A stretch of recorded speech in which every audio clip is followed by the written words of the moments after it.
महमूद साहब की एक मूवी आई थी, सबसे बड़ा रुपया। उस मूवी का एक सॉन्ग था जो टाइटल को जस्टिफाई करता था।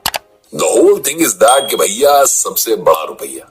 इस सॉन्ग को महमूद साहब ने बड़े फन वे में रिकॉर्ड किया था, लेकिन इसकी लिरिक्स में जो प्रैक्टिकलिटी थी और जो फिलॉसफी थी उसका तो साहब कोई जवाब नहीं। हेलो एवरीबॉडी, मैं हूं एजे और आप सुन रहे हैं चाणक्य नीति का 13वां एपिसोड। मैंने रुपए पैसे की बात इसलिए छेड़ी क्योंकि एक महाशय ने मुझसे सवाल किया कि क्लाइंट से कितना पैसा मांगा जाए, क्योंकि अक्सर वो जो मांगते हैं वो उनके क्लाइंट या तो रिजेक्ट कर देते हैं या लंबा नेगोशिएशन चलता रहता है, जिसमें फिर काम करने की इच्छा मरी जाती है।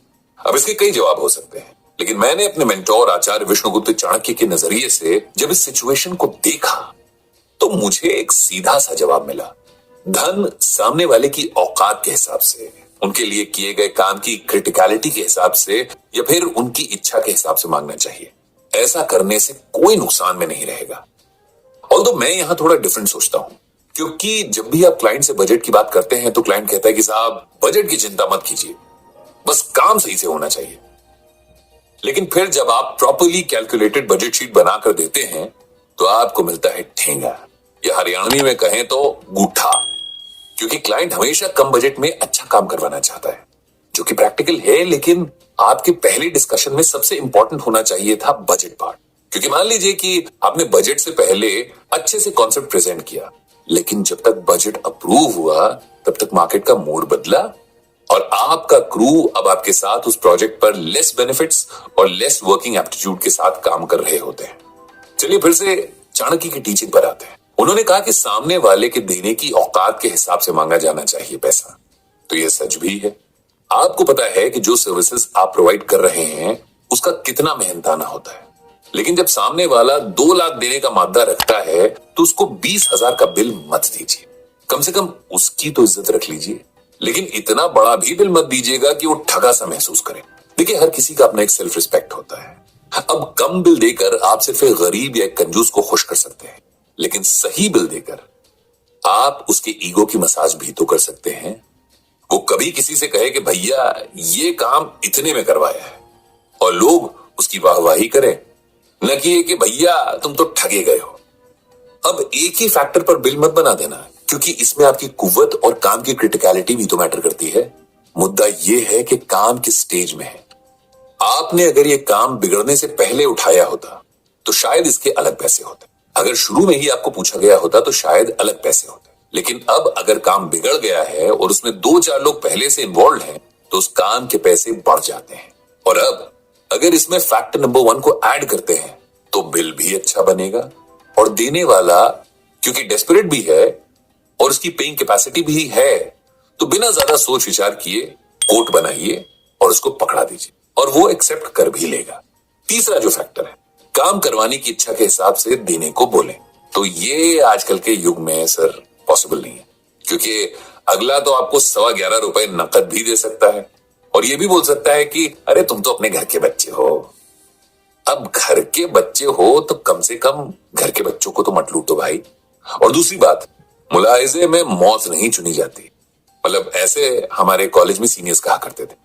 वैसे ये सब तो होता ही है, बट अगर सच बताएं तो पैसे कोट करने के डायनामिक्स डिपेंड करते हैं काम के नेचर पर, हमारी उस काम की एक्सपर्टीज पर, मार्केट सिचुएशन पर, availability of raw material and labour वगैरह वगैरह, बड़ी सारी चीजें हैं उन पर। अगर ये सारे फैक्टर सही बैठ रहे हो तो फिर चेक कीजिए अपनी availability, total work hours to be consumed in this project, government taxes and permissions, food and lodging of labour और मिसलेनियस भी, मतलब बहुत सारे छोटे छोटे खर्चे जिनको एक तरीके से लिखा नहीं जा सकता। और ये सब भी अगर सॉर्ट हो जाए तो एक बार आसपास नजर मार लें कि कहीं आपका कोई कंपेटिटर जो आपके लेवल का काम करने की कैपेबिलिटी रखता है और आपका क्लाइंट छीनने का मादा रखता है, वो कम कोट देने में ना लगा हो।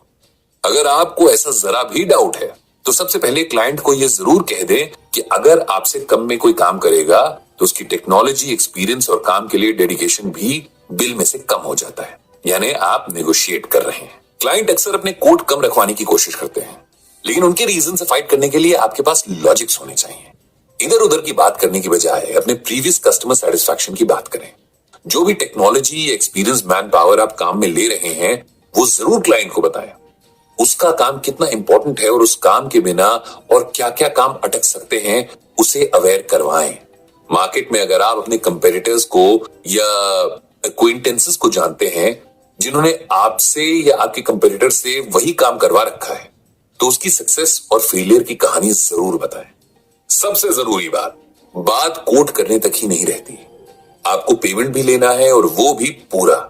इसीलिए आप 30, 30 और 40 का पेमेंट टर्म डालें, यानी 30% पैसा काम हाथ में लेते वक्त, 3% काम के बीच में खत्म हो जाने पर, मतलब आधा काम पूरा हो जाने पर, और 40% काम पूरा हो जाने और टेस्टिंग के बाद। इस तरह से मेजर पैसा आपके पास आ जाएगा और आपके रॉ मटेरियल और लेबर का पैसा आप निकाल लेंगे। इसके साथ ही आप क्लाइंट से कोर्ट पर अप्रूवल ले लें और अगर कहीं लीगल डॉक्यूमेंट या कॉन्ट्रैक्ट वगैरह बनाना है तो वो भी बनवा लें। जब सभी चीजें अप्रूव हो जाएं तो काम शुरू करें और पूरे डेडिकेशन के साथ करें ताकि क्लाइंट को आपका पैसा काटने का कहीं पर भी मौका ना मिले। इसके लिए अक्सर क्लाइंट डेडलाइन, काम की सफाई, फील्ड टेस्टिंग वगैरह का बहाना बनाता है।